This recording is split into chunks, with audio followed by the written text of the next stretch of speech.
Hi guys, this is Manu Mishra. So welcome back again with session जिसमें आज हम लोग 13 अगस्त के द हिंदू न्यूज़पेपर का एनालिसिस करेंगे। So here we start the analysis of today's newspaper. So the first news it's about basically कि outsider brought inside house to manhandle MPs. हुआ क्या? ऐसा ऐसा बेसिकली एलिगेशन लगाए गए अपोजिशन के ऊपर कि आउटसाइडर्स को हाउसेस के अंदर मतलब पार्लियामेंट्री हाउसेस के अंदर लाया गया कि भैया एमपीज के काम में वो टांग अड़ाते रहे। ओके, और अपोजिशन ने आज मार्च भी करी है, एमपी में मार्च भी करी है to the Vijay Chowk. Okay, सो हुआ क्या? क्योंकि अगर हम बात करें तो अभी मॉनसून सेशन कंप्लीट हो चुका है। मॉनसून सेशन में अराउंड 20 बिल पास किए गए पार्लियामेंट से फ्रॉम बोथ दी हाउसेस और विदाउट एनी डिस्कशन, मतलब बहुत सारे बिल्स पे डिस्कशन हुआ ही नहीं। तो इसी के चलते और सबसे बड़ा मेजर बिल जो है आपका जनरल इंश्योरेंस अमेंडमेंट बिल, जो कि last day of the monsoon में पास भी हो गया, उस पर भी डिस्कशन नहीं हुआ। तो बिकॉज ऑफ दैट अपोजिशन जो है बहुत ज्यादा बेसिकली थोड़ा सा गुस्सा फील कर रही है। तो इसी के चलते उन्होंने प्रोटेस्ट किया और वही बताया गया कि आउटसाइडर्स बुलाए गए थे और हमारे काम में टांग अड़ाया जा रहा था, ऐसा कहना है एमपीज का। Okay, moving further. सो हुआ क्या? जो अफगानिस्तान की गवर्नमेंट है, अच्छा अभी हम बात करें तो कतार जो है, कतार is basically negotiator between the Afghanistan government and the Taliban. तो अफगानिस्तान गवर्नमेंट ने प्रपोजल दिया कतर को, जो कि नेगोशिएटर है, कि हम तालिबान को ऑफर कर रहे हैं कि हम पावर शेयर करेंगे in the country of Afghanistan Taliban के साथ। ये प्रपोजल दे दिया है। अच्छा, ये प्रपोजल आया क्यों? क्योंकि कल यूएस के इंटेलिजेंस ने बताया भी था कि काबुल जो है ना, वो विद इन 90 डेज उसमें तालिबान का कैप्चर हो जाएगा, तालिबान काबुल पे कंट्रोल करेगा विद इन 90 डेज। ओके, और हुआ क्या? अभी रिसेंटली दो major cities Ghazni and Herat, तो Herat basically the third largest city in Afghanistan, तो उन दोनों को तालिबान ने बेसिकली स्ट्रेटेजिकली कैप्चर कर लिया है। अब उन दोनों सिटीज इनके कंट्रोल में है। और हम बात करें तो Ghazni just 150 kilometre away from Kabul, तो ज्यादा दूर नहीं है काबुल। तो इसीलिए क्योंकि बहुत ज्यादा वायलेंस होगा अगर काबुल को फोर्सफुली कैप्चर किया जाए बाय तालिबान, बहुत ज्यादा वायलेंस होने वाला है, ये ट्रू फैक्ट है। रीजन भी क्योंकि काबुल में ही मेन बेस है अफगानिस्तान गवर्नमेंट का, अफगानिस्तान की सिक्योरिटी फोर्स का। इसी के चलते जो अफगानिस्तान गवर्नमेंट ने जो कतर है नेगोशिएटर, उसको प्रपोजल दिया है कि हम लोग पावर शेयर करना चाहते हैं और हम करने को तैयार है विद तालिबान। ये बेसिकली अफगानिस्तान ने प्रपोजल डाल दिया है to the Qatar. Moving further, so हमने एक न्यूज पढ़ी थी, कुछ समय पहले हमने एक न्यूज पढ़ा था कि इंडिया से एक सैटेलाइट लॉन्च होने वाली है, अर्थ ऑब्जर्वेशन सैटेलाइट 03 EOS-03। इसका फुल अर्थ ऑब्जर्वेशन सैटेलाइट 03, और इसका काम होगा नेचुरल डिजास्टर्स को देखना, फ्लड्स को देखना, साइक्लोन्स को देखना, मॉनसून्स को देखना, ये सारा इसका काम होने वाला था। लेकिन जब आज कल उसका लॉन्च डेट थी, तो कल जब लॉन्च किया by the launch vehicle GSLV F10, तो GSLV F10 basically launch vehicle जो है वो फेल हो गया, सैटेलाइट लॉन्च व्हीकल फेल हो गया अर्थ ऑब्जर्वेशन सैटेलाइट 03 को ऑर्बिट में पहुंचाने के लिए। ओके, तो फेल हो चुका है। जो जानी थी वो जा नहीं पाई, बिकॉज होते रहता मिशन फेल हो गया, तो वैसे एक स्पेस मिशन फेल हो गया। तो लॉन्च व्हीकल ने सही तरीके से काम नहीं किया, वो उसकी गलती की वजह से सैटेलाइट जो है लॉन्च नहीं हो पाई। Moving further, so SDM acts against rules draws supreme court ire. So what happened? India में अगर आपको इंटर कास्ट मैरिज या इंटर रिलीजन मैरिज करना है, तो there is an act and the name of the act is special marriage act 1954। Okay, हाँ, अगर आपने कोर्ट मैरिज की बात सुनी है, तो कोर्ट मैरिज जो होती है ना, वो इसी एक्ट के अंदर होती है, स्पेशल मैरिज एक्ट 1954। और इस एक्ट का काम है, इस एक्ट का जो एम और पर्पस है is to promote the inter religion marriage और इंटर कास्ट मैरिज, ओके, या इंटर फेथ मैरिज। ओके, हम अगर बात करें, सो हुआ क्या? इस स्पेशल मैरिज एक्ट का एक प्रोविजन है, एक क्लॉज है, वो बोलता है कि अगर दोनों पार्टीज आती हैं तो उनको अपनी आइडेंटिटी डिस्क्लोज करनी पड़ेगी, और उनकी आइडेंटिटी जो है ना, वो एज अ नोटिस की तरह ऑफिस के बाहर लगाया जाएगा, डिस्ट्रिक्ट कोर्ट के बाहर लगाया जाएगा, फैमिली कोर्ट के बाहर लगाया जाएगा कि अगर कोई किसी भी पर्सन को इशू है क्वेश्चन उनकी मैरिज से तो वो क्वेश्चन कर सकता है। सो व्हाट हैपेंड, एसडीएम के पास ये लोग गए, तो ये मजिस्ट्रेट इशू करता है नोटिस, मजिस्ट्रेट ही इशू करता है जब जब पार्टी जो होती है वो इन्फॉर्मेशन देती है, और एसडीएम जो है मजिस्ट्रेट है वो इशू नोटिस कर देता है और पब्लिकली बाहर लग जाता है। लेकिन ऐसा कहीं नहीं दिया हुआ है कि आप उन दोनों की फैमिली के घरों पर नोटिस पहुंचा दो। तो एसडीएम ने यही किया। एसडीएम ने क्या किया, उस प्रोविजन में लिखा हुआ था कि आप अपने ऑफिस के बाहर ये लगाओगे, नोटिस लगाओगे about the information. But what happened, SDM ने उन दोनों पार्टीज के घरों पर, रेसिडेंस पर वो नोटिस भेज दिया। तो वही कल जो बेसिकली दिल्ली हाईकोर्ट है, दिल्ली हाईकोर्ट ने सिंपल सी बात बोली कि जो एसडीएम ने नोटिस को इशू किया है, it's a clear breach of the courts direction, जो कि 2009 में हमने दिया था, और एसडीएम जो है उन्होंने कंटेम्प्ट ऑफ कोर्ट कमिट किया है ना, उन्होंने कंटेम्प्ट ऑफ कोर्ट कमिट किया है, and it will be, basically हम बात करें तो it will be basically civil contempt. Okay, तो यही बात बताई थी, यही बात है कि जो, अच्छा ये इतना एक्ट याद रखना, special marriage act 1954, its aim and the purpose of this act is to promote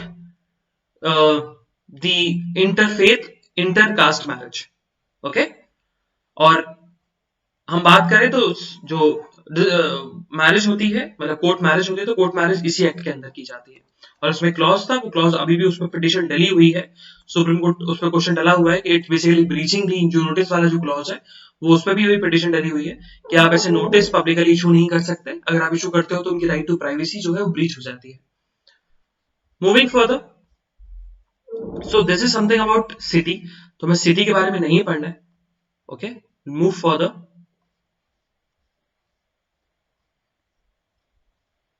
So yes, on the northeast page, तो नॉर्थ ईस्ट पेज में चीफ मिनिस्टर जो है राजस्थान के अशोक गहलोत, उन्होंने ग्रुप ऑफ मिनिस्टर्स ने रिकमेंडेशन दी थी कि स्कूल्स और कॉलेजेस जो है राजस्थान में वो ओपन कर देने चाहिए फ्रॉम सितंबर 1, और उस चीज को हमारे जो सीएम है अशोक गहलोत, उन्होंने अप्रूव कर दिया है। Now in the state of Rajasthan, the schools and the colleges will be reopen from the 1st of September.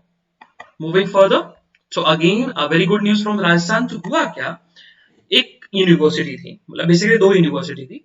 So first one is the state own university, state funded university, तो we can say that government university. Okay, state funded है तो government university. And एक private university, private university जो है वो मर्ज हो जाएगी स्टेट फंडेड यूनिवर्सिटी में। प्राइवेट यूनिवर्सिटी जो थी, it's about the Vedic university, है ना, वेदिक्स के बारे में समझाती थी, ट्रेडिशनल नॉलेज सिस्टम्स के बारे में समझाती थी, एजुकेशन को कैसे स्ट्रेंथन किया जाए उसको समझाती थी।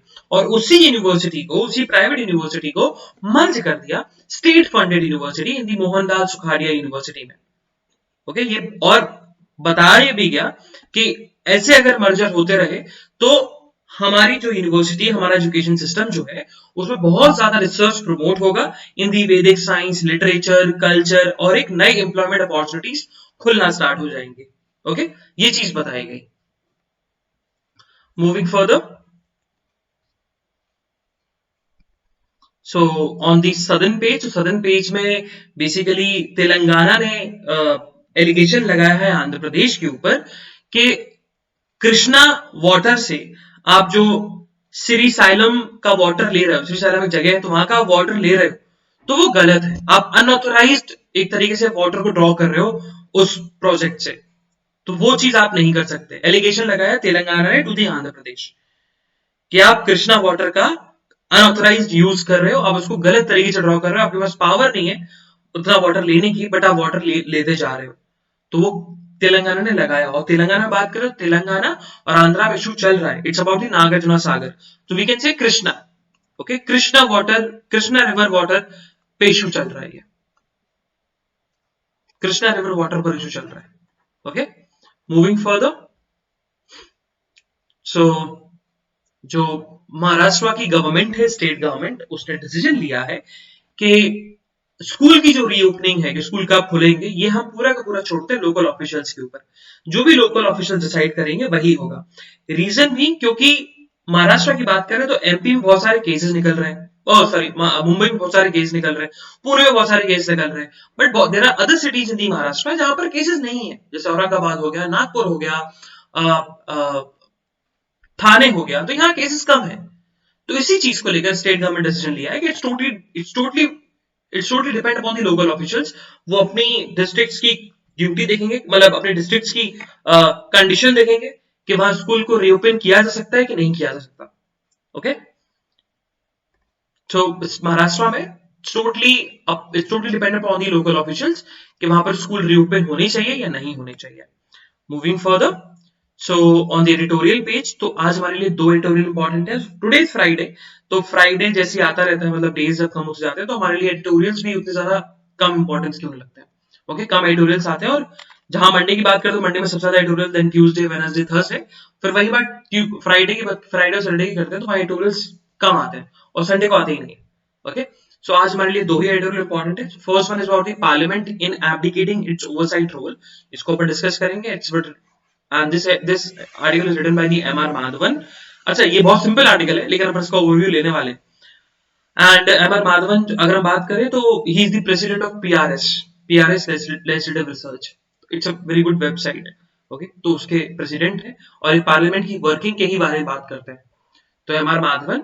एंड द सेकंड एडिटोरियल जो है ये अबाउट इसरो का जो अभी सैटेलाइट लॉन्च जो मिशन था वो फेल हो गया, जिसमें जीएसएलवी F10 फेल हो गया उसको ले जाने में, अर्थ ऑब्जर्वेशन सैटेलाइट 03 को ले जाने में, उसके ऑर्बिट में छोड़ने में, उस चीज पे डिस्कस किया गया, उसको पर डिस्कस करेंगे।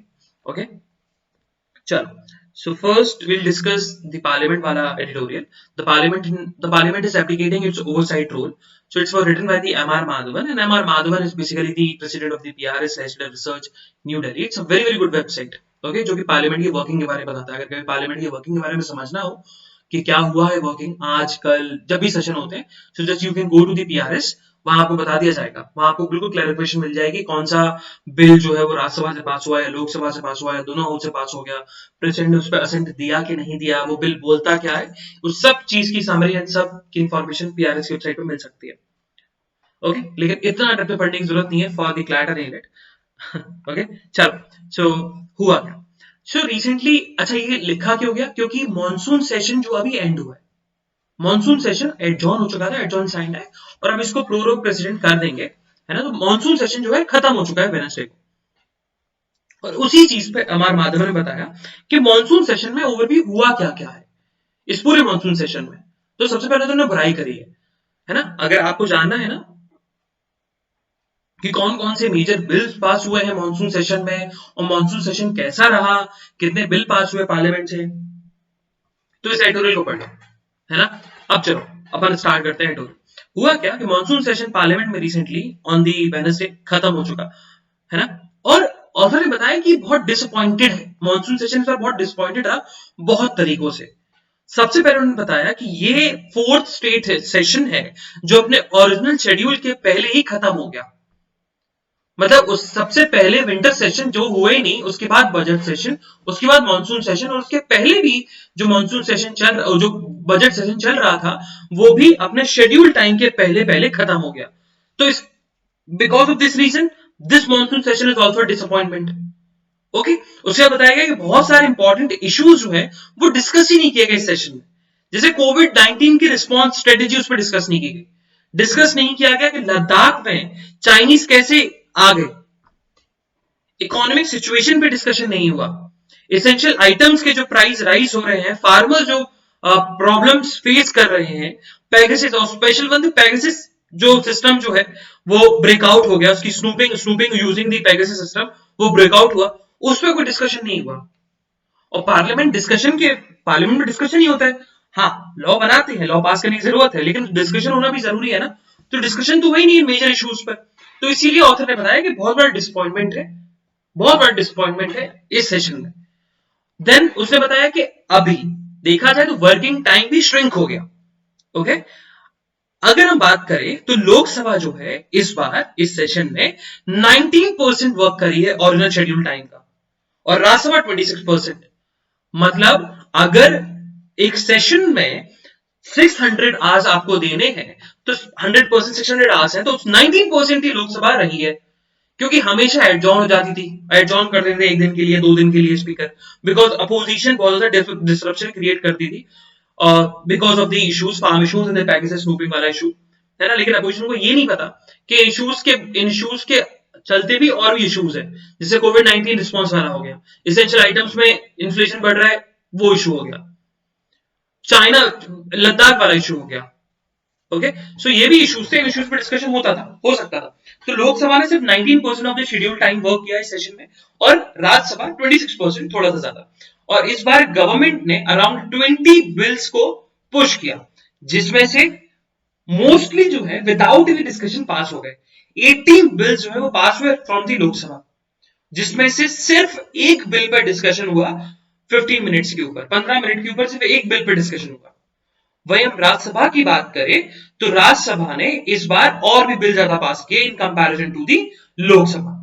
ओके, और इस बार देखा जाए राज्यसभा में सिर्फ 2 ही बिल पे डिस्कशन किया गया 1 घंटे के ऊपर, बाकी जो बिल है, रिमेनिंग बिल है, वो 1 घंटे के पहले, 1 घंटे से भी कम डिस्कशन हुआ और वो पास हो गए। ओके, फिर उन्होंने डेटा बताया लगे कि अगर हम बात करें तो 15 बिल पास हुए इन दी लोकसभा, उसमें से एक भी मेंबर ने नहीं बोला 15 बिल्स में से। ओके, बाकी हम बात करें अदर बिल्स की, तो अदर बिल्स में जैसे schedule caste, schedule tribes order amendment वाला बिल है, अमेंडमेंट वाला ये बिल था। इस बिल में भी सिर्फ 10 मिनट का डिस्कशन हुआ, जिसमें से 7 मिनिस्टर ने बोला और 2 मिनिस्टर ने इंटरवीन किया। ये चीज बताई गई इसमें। ओके, और यही फिर बात ऑथर ने आगे लिखा है, ऑथर ने यही बताया कि अगर हम बात करें तो अभी तक सबसे गंदा सेशन जो हुआ है किसी लोकसभा में, मतलब पार्लियामेंट वर्क कर रही है, तो वो बेसिकली ये वाला सेशन है।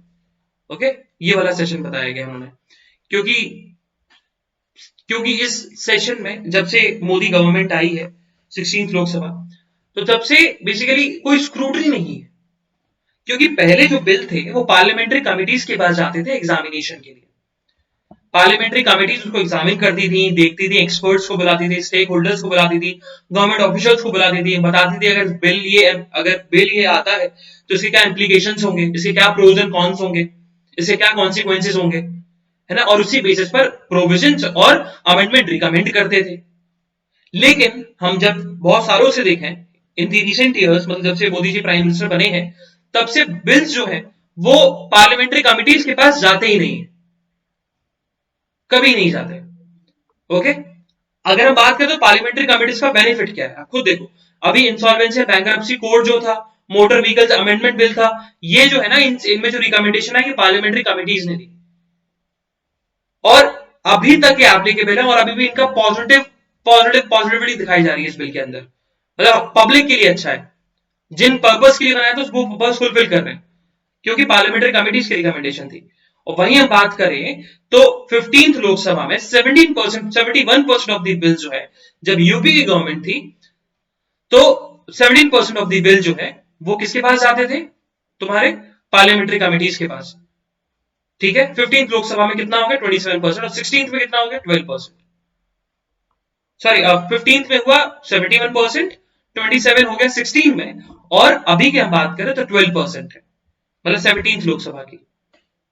ओके, फिर आगे बताया गया कि राज्यसभा से ट्राइब्यूनल रिफॉर्म बिल जो है वो पास किया गया, जिसमें सिलेक्ट कमिटी को जो है पावर दे दी गई कि जो है वो वहां उनके मेंबर्स और चेयरपर्सन को चूज कर सकता है। तो इस बिल के अकॉर्डिंग भी बहुत सारी कमिटीज की पावर ले ली गई। अब मेजर मेजर पावर इस बिल के अकॉर्डिंग देखा जाए, ट्राइब्यूनल्स में जो अपॉइंटमेंट है वो सेंट्रल गवर्नमेंट करेगा।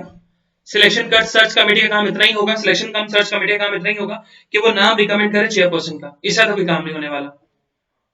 ओके, देन आगे बताया गया कि बहुत सारे क्रूशियल बिल्स जो है वो पास हो गए विदाउट एनी डिस्कशन, कोई डिस्कशन हुआ ही नहीं। और लास्ट में ऑथर ने फिर यही लिखा है कि कोर्स करेक्शन नीडेड, तो उन्होंने यही बताया कि पार्लियामेंट है ना अभी बहुत बहुत समय से इनइफेक्टिव फंक्शन कर रही है, मतलब कोई इफेक्टिव फंक्शन ही नहीं कर रही, और इसीलिए हमने लेजिस्लेचर को सेपरेट बनाया था कि वो एग्जीक्यूटिव पे चेक कर सके, लेकिन एग्जीक्यूटिव पे चेक कर ही नहीं पा रही, इतना टाइम नहीं है लेजिस्लेचर के पास, लेजिस्लेचर डिस्कस ही नहीं कर पा रहा एग्जीक्यूटिव के वर्क पर। और एक काम पार्लियामेंट का ये भी है कि वो एग्जीक्यूटिव पर चेक करे कि वो सही तरीके से काम कर रहा है एग्जीक्यूटिव कि नहीं, सही तरीके से लॉज को इंप्लीमेंट किया जा रहा है कि नहीं। ओके। और अभी हम बात करें तो पार्लियामेंट की 70th एनिवर्सरी जो है नेक्स्ट वीक कंप्लीट हो जाएगी। और हाँ, पार्लियामेंट जो है, पार्लियामेंट के प्लान्स हैं कि वो लार्जर बिल्डिंग में शिफ्ट होंगे और बहुत सारी स्पीचेस होने वाली हैं ऑन दिस ओकेजन। ओके, चलो, moving further towards the next editorial, it's about the eye in the sky. So what happened? तो अभी वही जो अर्थ ऑब्जर्वेशन सैटेलाइट 03 जिसको लॉन्च किया गया था by the launch vehicle geosynchronize launch vehicle F10, okay, geosynchronize satellite launch vehicle F10 जिसको launch करना था SEOS अर्थ ऑब्जर्वेशन सैटेलाइट 03 को, तो वो थर्ड फेज में फेल हो गया। मतलब पहले फेज में पास हुआ, मतलब in phases wise basically satellite को लॉन्च किया जाता है कि एक phase, second phase, third phase, मतलब phase in the sense flight एक ही होती है, उस फ्लाइट में 3 फेजेस होते हैं। तो फर्स्ट फेज में पास हुआ, सेकंड फेज में पास हुआ, तो थर्ड फेज जहां पर हायर स्पीड गेन करनी होती है ऑर्बिट में जाने के लिए, तो उसी स्पीड में बेसिकली फेलियर हो गया, लॉन्च व्हीकल में फेलियर आ गया, जिसके चलते जो हमारी अर्थ ऑब्जर्वेशन सैटेलाइट 03 है वो लॉन्च नहीं हो पाई इन दी ऑर्बिट, है ना। और इसको लॉन्च किया जा रहा था basically for the natural disaster को ओवरसी करने के लिए, नेचुरल डिजास्टर हो गया, इन्वायरमेंट को देखने के लिए, अदर चीजों को देखने के लिए, फ्लड तो कहीं नहीं आ रहा है, ये सारी चीज देखने के लिए। जब ये मिशन बेसिकली फेल हुआ तो के शिवन जो कि चेयरमैन है इसरो के, वो आए, उन्होंने अनाउंस किया है शॉर्ट सेंटेंस में अनाउंस किया कि भाई मिशन जो है वो अकम्प्लिश नहीं हो पाया because of the failure of the launch vehicle in the third phase. अगर हम बात करें तो इसरो जो है ना बहुत अच्छा वर्क करता है, और इसरो ट्रस्ट वर्दी है बहुत सारे लोगों के लिए, बहुत सारे कॉर्पोरेशन के लिए, बहुत सारे नेशन के लिए भी, इवन यूएस। अगर यूएस को भी कोई छोटी मोटी सैटेलाइट लॉन्च करानी होती है तो दे अप्रोच इसरो, और इसरो देखा जाए तो इट्स बेसिकली इकोनॉमिकली बहुत ज्यादा वाइबल है, बहुत सारे ऑर्गेनाइजेशंस के लिए, बहुत सारे कॉर्पोरेशन के लिए, बहुत सारी कंट्रीज के लिए भी। लेकिन इसरो की हम बात करें तो इसरो 2017 के बाद ये अनएक्सपेक्टेड फेलियर देखने को मिला। मतलब 2017 से लेकर 2021 तक इसरो का कोई भी लॉन्च या कोई भी मिशन फेल नहीं हुआ, 2017 में लास्ट फेल हुआ था।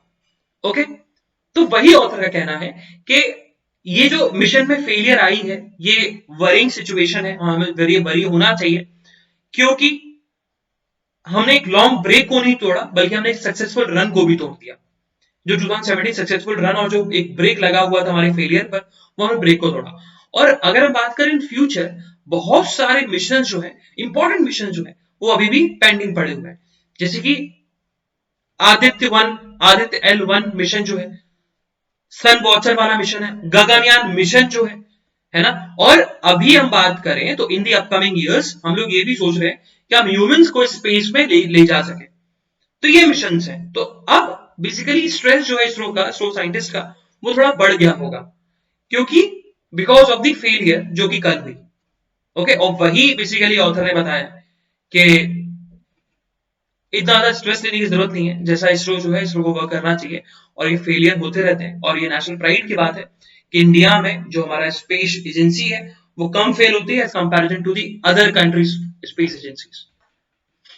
Moving further, so on the national news, तो नेशनल न्यूज की हम बात करें तो इंडिया ने इंश्योर किया है कि जो अफगान हिंदूज और अफगानिस्तान के जो सिख्स हैं, जहां अफगानिस्तान में जो हिंदूज रह रहे हैं, अफगानिस्तान में जो सिख रिलीजन के लोग रह रहे हैं, उनकी सेफ्टी की जिम्मेदारी इंडियन गवर्नमेंट की है, इंडियन एजेंसी की है। वो उनकी जिम्मेदारी लेंगे, वो उनको सिक्योर रखेंगे। कल इलाहाबाद हाईकोर्ट ने बहुत सिंपल सी बात बोली, उसके लखनऊ बेंच ने बोला कि अगर काउ स्लॉटरिंग अगर हम सीक्रेट में करते हैं, छुप के करते हैं, किसी को पता नहीं लगता है, तो does not affect the public order, वो पब्लिक ऑर्डर को अफेक्ट नहीं करता। हाँ, अगर आप पब्लिकली काउ स्लॉटरिंग करते हैं तो हाँ, it can affect the public order. Reason भी क्योंकि आप दूसरे पर्सन के रिलीजियस सेंटिमेंट्स को हर्ट कर सकते हो, है ना। तो इसी के चलते अगर आप काउ स्लॉटर सीक्रेट में कर रहे हो तो does not affect the public order, और आपके ऊपर कोई ऐसे चार्जेस नहीं लगा सकता। हुआ क्या, केस आया था, केस में यही था कि एक पर्सन को अरेस्ट कर लिया गया, उसने सीक्रेट में काउ स्लॉटर किया था या नहीं किया था वो अलग इशू था, और उसके ऊपर चार्जेस लगा दी कि भाई आपने पब्लिक ऑर्डर को ब्रीच किया है। फिर बाद में हाईकोर्ट ने इसी केस में बोला कि अगर कोई person cow slaughter secret place में करता है, किसी को नहीं पता और बाद में आके पता लगता है, तो it does not affect the public order. Moving further, so Kargil के जो लीडर्स हैं, मतलब अगर हम बात करें तो लद्दाख जो टेरिटरी बन गया, तो लद्दाख में 3 रीजन आते हैं, लेह, लद्दाख एंड कारगिल। ओके, सो कारगिल के जो लीडर्स हैं, कारगिल में देखा जाए तो पॉपुलेशन जो है मुस्लिम्स की ज्यादा है। तो कारगिल के जो लीडर्स हैं, उन्होंने बोला है कि हम आर्टिकल 370 जो रिमूव किया गया उसके अगेंस्ट लड़ेंगे इन दी सुप्रीम कोर्ट। मतलब जो कारगिल के लीडर्स हैं वो कह रहे हैं कि लद्दाख के जो लोग हैं या कारगिल रीजन के जो लोग हैं बिल्कुल खुश नहीं है, लद्दाख को उन्होंने यूनियन टेरिटरी में कन्वर्ट कर दिया और वापस से जम्मू एंड कश्मीर में स्टेटहुड का स्टेटस वापस मिलना चाहिए। ये कारगिल के लीडर्स का कहना है। They will fight for article 370 in the supreme court. Moving further, so satellite mission 2 stages completed but third failed. So what happened, वही न्यूज है, वही बताया गया स्टोरी में कि मिशन क्यों फेल हुआ, what's the reason behind the failure of the mission. जो कल EOS 03 जिसको GSLV F10 लॉन्च व्हीकल है जो लेके जा रहा था, तो थर्ड फेज में 2 स्टेजेस में तो कंप्लीट कर लिया था, थर्ड स्टेज में फेल हो गया। मूविंग फर्दर, सो गवर्नमेंट एक बहुत प्यारा डिसीजन लिया है, एनवायरमेंट मिनिस्ट्री ने बहुत प्यारा डिसीजन लिया है। उन्होंने बोला है कि अब एलिफेंट और टाइगर्स का कॉमन सर्वे होगा। पहले क्या था, पहले एक अलग अलग सर्वे कराया जाता था, टाइगर्स का हर 4 इयर्स में सर्वे होता था और एलिफेंट्स का हर 5 इयर्स में सर्वे होता था। अब एनवायरमेंट मिनिस्ट्री का कहना है कि there will be a common survey to count the elephants and tigers. Okay, अलग अलग काउंट किए जाएंगे but it's a common survey ही होगा। मतलब रिपोर्ट जो आएगी कितने टाइगर्स है कितने एलिफेंट्स इंडिया में, वो एक साथ आने वाली है। और लास्ट टाइम जो सर्वे हुआ था टाइगर्स का वो 2018-19 में हुआ था, जिसमें अराउंड 3000 टाइगर्स थे, और वहीं 2017 में लास्ट टाइम हुआ था काउंट एलिफेंट्स का, तो उसमें 29 to 30,000 कुछ एलिफेंट्स थे इंडिया में। Moving further, so on the world news में हम बात करें तो यूएस ने एक बहुत अच्छी बात बोली है। यूएस ने बेसिकली अफगानिस्तान को वार्निंग दी है कि अफगान शुड सेव देमसेल्फ, मतलब वो अपने आप को बचाएं। रीजन भी क्योंकि काबुल जो है, काबुल फॉल होने वाला है और उसको कोई रोक नहीं सकता। It is inevitable. इनएविटेबल का मतलब कि no one can deny that. Inevitable मतलब जो हमेशा जो होके ही रहेगा। ओके, जो होके ही रहता है, दैट इज इनएविटेबल। तो उन्होंने वही बताया, यूएस की पेंटागन ऑफिशियल्स ने बोला और एजेंसी ने ही बोला यूएस की, कि अफगानिस्तान तालिबान जो है, मतलब काबुल जो है, अफगानिस्तान गवर्नमेंट जो है वो फॉल होने वाला है to the in the hand of Taliban. तो अफगान के लोग हैं वो अपने आप को बचाना स्टार्ट करें। अच्छा, ये जो अभी हो रहा है ना इशू, इसमें सबसे बड़ा मेजर रोल जो है ना यूएस का ही है, क्योंकि यूएस अपने बहुत सारे वेपन्स, बहुत सारे आर्टिलरीज छोड़ के चली गई जब वहां से वो लोग वापस आ रहे थे, जब वापस बुलाया ना विड्रॉ की ट्रूप्स। जो बाइडन ने एक और डिसीजन लिया था कि आपके जो आर्टिलरीज हैं जो कि उनकी लेंथ कम है, जो ज्यादा पब्लिक को डराने के लिए हो सकती है, पब्लिक को मारने के लिए हो सकती है, जहां डैमेज क्रिएट नहीं कर सकती, वो आर्टिलरीज को आप छोड़ के आ जाओ। उन कार्स को, उन बाइक्स को, उन वेपन्स को आप छोड़ के आ जाइए। तो तालिबान ने उन्हीं सबसे पहले जब विड्रॉ किया तो तालिबान ने वही चीज कैप्चर करी और उन्हीं वेपन्स का यूज कर रहे हैं अभी तालिबान। ओके, और उन्हीं वेपन्स का यूज करके बहुत सारी सिटीज को कैप्चर किया जा रहा है। तो इसमें मेजर जो रोल है कि अब जो तालिबान अभी तक वायलेंट हो रहा है, उसमें मेजर रोल यूएस का जाता है। एक तो यूएस ने without any proper procedure, without any proper piece agreement done between the Taliban and the Afghanistan government, वहां से विड्रॉ कर लिया और अपने वेपन्स आर्टिलरी छोड़ के चले गए। अच्छा, आर्टिलरी छोड़ने का एक मेन रीजन यूएस का ये भी था कि उनके ऊपर एलिगेशन न लगे, क्योंकि अगर छोड़ के चले जाते, अगर छोड़ के नहीं जाते, अगर तालिबान, अगर अफगानिस्तान में पीस आ जाता, जैसे यूएस इतना वायलेंस, यूएस आर्मी ने भी वायलेंस क्रिएट किया वहां पर, लेकिन तालिबान से ही वहां पर अटैक होता है, सिविलियंस को भी बेसिकली प्रॉब्लम होती थी। अगर सिविलियंस खुश होते यूएस के जाने से, तो फिर जो मेजोरिटी ऑफ द यूएस, मतलब majority of the countries world में थे, वो यूएस का क्रिटिसिज्म करते कि आप वहां डेमोक्रेसी लेने गए थे लेकिन आप वहां पर और सिचुएशन खराब करके आ गए। लेकिन उनका मेन रीजन ये था कि सिचुएशन और ज्यादा खराब हो जाए हमारे विड्रॉ से, और वही हो रहा है। ओके, तो अब ये है कि अब लोग ये बोल रहे हैं कि इससे अच्छा यूएस ही अच्छा था, कि यूएस ने ही कंट्रोल करके रखा था अफगानिस्तान को। तो यूएस ने अपनी इमेज बचाने के लिए अफगानिस्तान के सिविलियंस के साथ खिलवाड़ करी है। मूविंग फर्दर, अच्छा मूविंग फर्दर की कोई बात नहीं है, क्योंकि आज इंटरनेशनल न्यूज में सिर्फ इतनी इंपॉर्टेंट न्यूज है हमारे फ्रॉम एग्जामिनेशन पर्सपेक्टिव। बाकी है news but it's totally about the के यूएस पाकिस्तान वाला मेस एंड अदर कंट्रीज के बारे में। इंडिया के पर्सपेक्टिव से या इंडिया से कनेक्टेड से कोई ऐसी न्यूज नहीं है आज। So this is the analysis of today's newspaper. तो हम लोग कल फिर मिलेंगे। with some exciting news, some exciting current affairs. तब तक के लिए bye bye, have fun and enjoy your day. Bye bye guys.